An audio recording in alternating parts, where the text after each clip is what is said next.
यमपुरी का उल्लेख कई ग्रंथों में मिलता है, जिसमें गरुड़ पुराण, कठोपनिषद आदि में इसका विस्तृत विवरण मिलता है। मृत्यु के 12 दिन बाद आत्मा यमलोक का सफर शुरू करती है।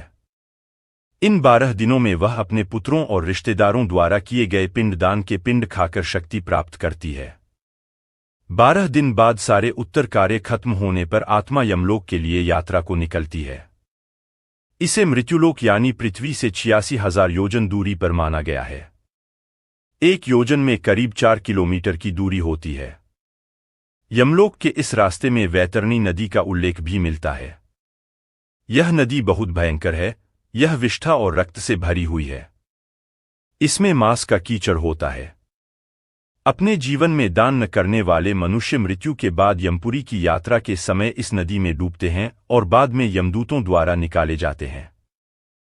यमपुरी का रास्ता बहुत लंबा है। आत्मा 17 दिन तक यात्रा करके 18वें दिन यमपुरी पहुंचती है।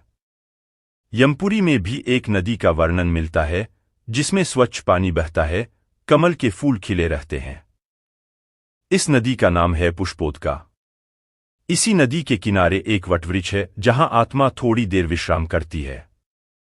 तब तक उसे शरीर त्यागे पूरा 1 महीना बीत चुका होता है और इसी वटवृक्ष के नीचे बैठकर वह जीव पुत्रों द्वारा किए गए मासिक पिंडदान के पिंड को खाता है। फिर कुछ नगरों को लांघकर यमराज के सामने पहुंची है। वहां से आत्मा को उसके कर्मों के अनुसार दंड या सम्मान मिलता है। यमलोक 1 लाख योजन क्षेत्र में फैला माना गया है। इसके 4 मुख्य द्वार हैं। पूर्व द्वार योगियों, ऋषियों, सिद्धों, यक्षों, गंधर्वों के लिए होता है। यह द्वार हीरे, मोती, नीलम और पुखराज जैसे रत्नों से सजा होता है। यहां गंधर्वों के गीत और अप्सराओं के नृत्य से जीवात्माओं का स्वागत किया जाता है। इसके बाद दूसरा महत्वपूर्ण द्वार है उत्तर द्वार, जिसमें विभिन्न रत्न जड़े हैं। यहां वीणा और मृदंग से मंगलगान होता है। यहां दानी, तपी, सत्यवादी, माता पिता और ब्राह्मणों की सेवा करने वाले लोग आते हैं। पश्चिम द्वार भी रत्नों से सजा है और यहां भी मंगलगान से जीवों का स्वागत होता है।